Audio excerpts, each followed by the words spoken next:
Well, hello, my name is Mandy from Mandy Sorts It Out, and I am reviewing my spend for the second week of August from the 8th to the 14th and checking out how I'm doing on my budget as a whole.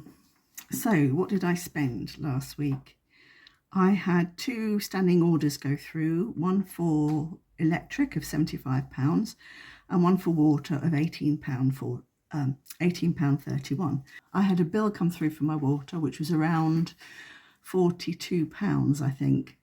And at the moment, I have £102.44 overpayment in my electric, which I'm hoping will cover me for the winter months so that I don't have to increase anything towards my electric bills. The water, should get my first invoice this month, so I shall find out how well I'm doing with my water. I don't know if I'm using more or less than that £18.31. I did tell them that I was a light water user, so it'll be interesting when it comes in to see how I'm doing against their metrics. That totaled £93.31. Then I spent £22.32 on petrol, but my car is almost empty. It needs refilling again, and that's because I'm coming up and down south to help out a family member. I spent £29.66 on incidentals. Some of that was a shop at Asda. I spent £23.76 at Asda when I was invited for a barbecue at a family member's house.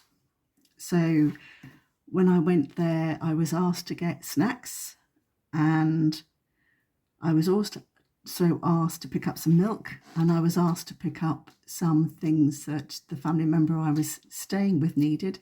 And those things were toilet paper and tea bags.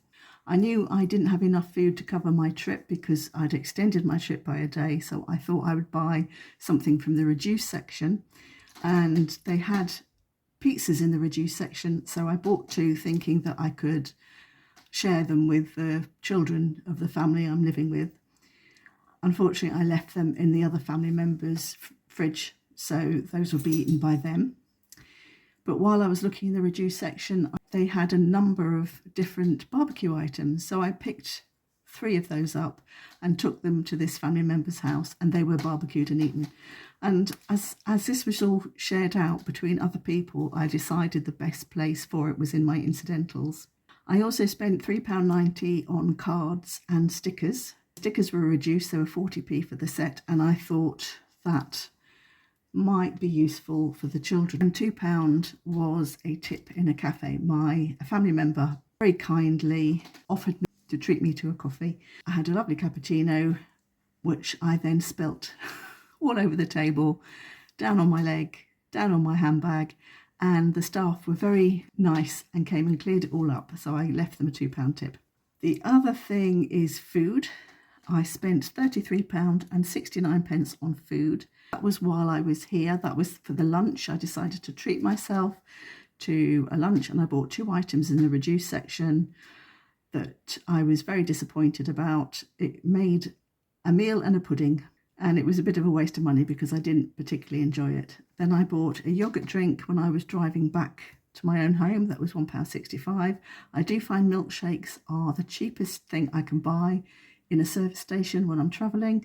That fills me up, and it also quenches my thirst. It's also not exactly unhealthy. I mean, I wouldn't say it was exactly healthy either, but it's not as bad as a burger, for instance. And then I did a shop on the route home because I knew I had nothing fresh in the fridge, of £14.54 on various fresh produce. And then I did another shop just before I came down to my family of £11.52 for some of the things I knew I'd need to eat while I was here. So although that was spent last week, that will be food for this week. That leaves a total monthly expenditure on my monthlies, which I will go through in a minute, of £85.67, and a total spend in total of £183.98.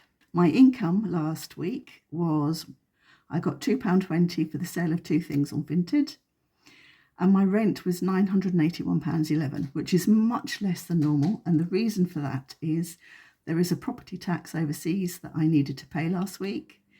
And also I need to pay the insurance for the house. And because I'm a landlord, I have to buy landlord's insurance, which is substantially more expensive than basic insurance. The insurance hasn't actually come out yet. I will get the bill for it, I think, in a week or so. I looked at last year's figure, added some money to that to account for inflation, and I've put that through. If that's not quite enough, I will have to adjust that. If it's too much, I can add some income back in the week where I find out exactly how much it is. So turning to my monthlies, which I will put up. These are food, petrol, incidentals, toiletries and cleaning and phone.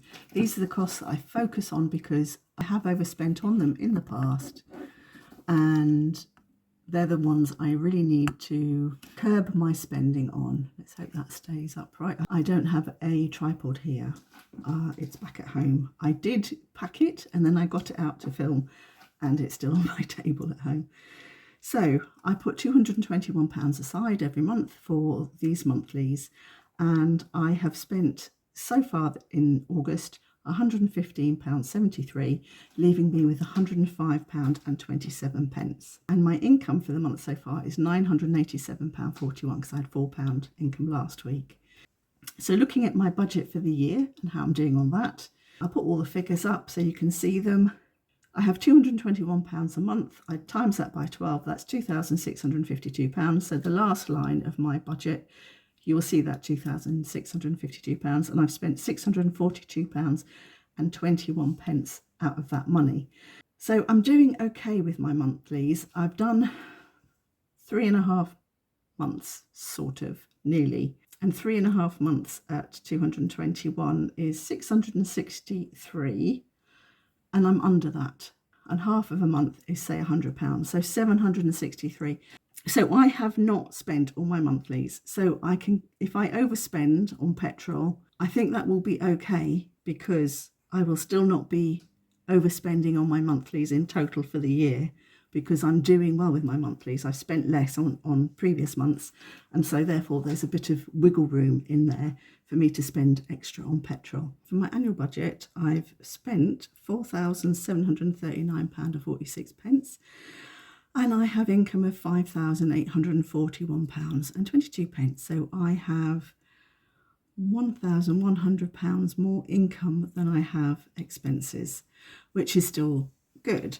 And I know that I'm part of the way into spending some of the expenses that are coming. For instance, I bought the flights for my trip. I do have a few expenses coming up. I have my home insurance expense coming up, and I have my car insurance coming up. Those monies in the bank are needed. I wanted to talk a bit about sinking funds, because the way I look at it, I have one sinking fund. That money that is income over what my expenses have been, that's my sinking fund, and that's my sinking fund for all of those expenses that are listed in my budget when those things come due. And I'm just hoping that I don't have a point where I spend more than I've got in my sinking fund. I do have savings, so I can dip into them, but I would rather keep within the budget if I can. I'm just not sure if that will work. It depends how many of these expenses bunch up together and how much I've got saved at that point. I think I'll probably get through the next couple of months, because although I've got my car insurance, which is quite a chunk, and my home insurance, which is a much smaller amount, I should be okay for the next few months. But I know particularly in March, April time, I have a number of expenses that all bunch together. But we'll just have to see how we do at the time. There's nothing I can do about it. We'll just have to see how we go. I did watch the video on sinking funds on Living on a Low Income UK, and I did have a bit more of an insight into what sinking funds are. I found it a bit confusing that some of the sinking funds are for annual expenses and some of the sinking funds are for monthly expenses. That I found a little bit confusing. With no relationship to how much is already in the pot, it's a bit hard to know if that sinking fund is doing well or if it's doing badly. So yeah, it left me with a lot of questions. I didn't want to ask anyone to give me private details of their money that they may not be willing to give, so I haven't asked those questions. But I can see that doing your sinking funds monthly is probably a good way to have a rolling budget rather than the fact that I've got a fixed budget for a fixed 12 months period. If you're not wishing to do that, then having a rolling budget and doing your sinking funds on a monthly basis is probably a little bit more flexible and a bit more responsive. For instance, Sharon was talking about she had a particular friend's birthday and would be spending more than normal because of that gift, and so wanted to put funds into the sinking fund because of that. Whereas I have tried to look at all the birthdays that come up over the year and put money aside for them. But it doesn't really cover the fact that sometimes things do come up out the blue. So I think there are pros and cons to each way of doing it, but at the moment I'm quite happy with the way I'm doing it and I'm going to stick with it. Thank you very much for watching, and I'll see you next time.